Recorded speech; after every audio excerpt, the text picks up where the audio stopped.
আর এবার নজর রাখতেই হচ্ছে উত্তরবঙ্গের দিকে। তার কারণ গতকালের ছবিটা নিশ্চয়ই আপনি বলেননি, প্রভাব খাটিয়ে নম্বর বাড়ানোর অভিযোগ। উত্তরবঙ্গ মেডিকেল কলেজ ও হাসপাতালে লাগাতার পড়ুয়াদের আন্দোলনের জেরে নোটিশ স্বীকার করতে বাধ্য হলেন, পদত্যাগ করলেন ডিন সন্দীপ সেনগুপ্ত এবং অ্যাসিস্ট্যান্ট ডিন সুদীপ্ত শীল। এবার পুজোর সাজ কাতান হোক বা দক্ষিণী শাড়ি, পুজো মানে প্রিয় গোপাল বিষয়ী। কলকাতায় আর জেলায় জেলায় নম্বর দুর্নীতির নেপথ্যে কারা রয়েছে? গতকালই চিকিৎসক পড়ুয়াদের চাপে নাম বলতে বাধ্য হন ডিন, আর তারপরেই কি ইস্তফা? সরাসরি বিষয় জানবো আমাদের প্রতিনিধি প্রসেনজিৎ চৌধুরীর কাছ থেকে। প্রসেনজিৎ, একদম দেখো, গতকাল যে দৃশ্য গোটা বাংলা দেখলো তাতে কার্যত সকলে স্তম্ভিত। ছাত্রদেরকে পড়িয়ে ডাক্তার বানানোর ক্ষেত্রে ছিনিমিনি খেলা হচ্ছে, ছিনিমিনি করা হচ্ছে সাধারণ মানুষের স্বাস্থ্য নিয়ে। কারণ যে দৃশ্যটা সামনে এলো, কেউ টুকে পাস করছেন আর কেউ লিখে ফেল করানো হচ্ছে। কেন? তারা প্রভাবশালী গোষ্ঠীর কাছাকাছি থাকেন না বলে, কাছে বৃত্তে থাকেন না বলে। এটা বিভিন্ন মেডিকেল কলেজে অভিযোগ। কালকে আমরা কি দেখলাম? জনতা আদালত বসলো, সেখানে ছাত্ররা হাজির, বিভিন্ন বিভাগীয় প্রধানরা হাজির। এই উত্তরবঙ্গ মেডিকেল কলেজের এক ছাত্র পরীক্ষায় পেয়েছেন 53, সাদা কালি দিয়ে মার্কস মুছে তাকে লেটার মার্কস 80 পাইয়ে দেওয়া হয়েছে। এরাই আগামী দিনে আমার তোমার সাধারণ মানুষের চিকিৎসা করবেন। এ কোন লবি? রাজ্যের স্বাস্থ্য ব্যবস্থায় চরম অরাজকতা।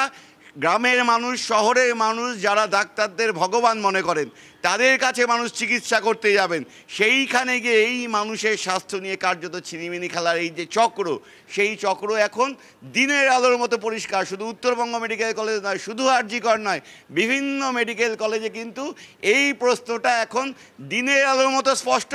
সকলের প্রশ্ন তুলছেন। আমার সঙ্গে আছেন প্রাক্তন সুপার, এই মুহূর্তে চিকিৎসক, উত্তরবঙ্গ মেডিকেল কলেজের নির্মল বেরা। নির্মলবাবু, এতদিন ওই শিক্ষকদের নিয়ে একটা প্রশ্ন উঠছিল, আপনি ডান আমলের না বাম আমলের, এরকম বিভিন্ন আমরা মিম দেখছিলাম সোশ্যাল মিডিয়ায়। এবার বোধহয় ডাক্তারদেরকেও জিজ্ঞেস করা হবে, আপনি টুকে পাস না লিখে পাস? এখন তো তাই দেখছি। শিক্ষক হিসেবে তো খুব লজ্জাই পাচ্ছে, যেগুলো 4-5 বছর আগে ভাবতেই পারতাম না যে এইভাবে নম্বর বাড়ানো যায়।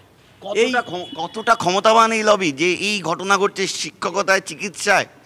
এ তো এখন দেখছি চিকিৎসা ব্যবস্থাতেই, অ্যাডমিনিস্ট্রেশনেই পুরো ঘুণ ধরে গিয়েছে। শুধু যে বাইরে যে কয়েকটা নাম ভেসে উঠেছে তা নয়, কিন্তু এর মাঝে রয়েছে, আপনারা জানেন, এই নর্থ বেঙ্গল লবি। জলপাইগুড়ির এক বাসিন্দা, সে কিন্তু এর পেছনে কলকাঠি নাড়ছে। সেই হচ্ছে কিং, তার নিচে এগুলো কাজ করছে, তার নাম আসছে না, তাকে ধরতে হবে। ভয়াবহ ঘটনা, ভয়াবহ ঘটনা। এবং কার্যত এই কালকে ডাক্তাররা যারা বলছিলেন, কেউ কাঁদছিলেন, প্রতিবাদ করছিলেন, কার্যত বিস্ফোরণ হচ্ছে, ক্ষোভের বিস্ফোরণ, দুঃখের বিস্ফোরণ। এখন পরীক্ষা ব্যবস্থাতেই এমন হয়েছে, আমরা মাঝে মাঝে ভয় পাই ছেলেদের নাম্বার দেওয়াতে। এত বিভিন্ন জায়গা থেকে এত চাপ আসে। যদিও আমি মাস্টার ডিগ্রিতে অন্য এতে করছি, কিন্তু যারা এমবিবিএস লেভেলে তাদের টিচারদের তো বিরাট চাপ হচ্ছে, সব বিভিন্ন নাম্বার বাড়াতে হবে। বেশ, বুঝতে পারছি প্রসেনজিৎ, তুমি নজর রাখো। এই মুহূর্তে আমাদের নজর রয়েছে উত্তরবঙ্গের দিকে। ধন্যবাদ তোমায়।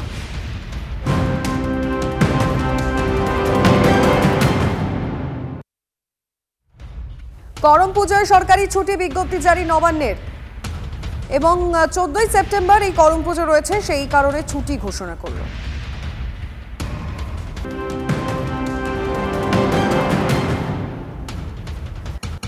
চিকিৎসক, স্বাস্থ্যকর্মীদের নিরাপত্তায় কি পদক্ষেপ? রাজ্য ও কেন্দ্রশাসিত অঞ্চলের রিপোর্ট তলব কেন্দ্রের। 10ই সেপ্টেম্বরের আগে এই রিপোর্ট চাইল কেন্দ্রীয় সরকার।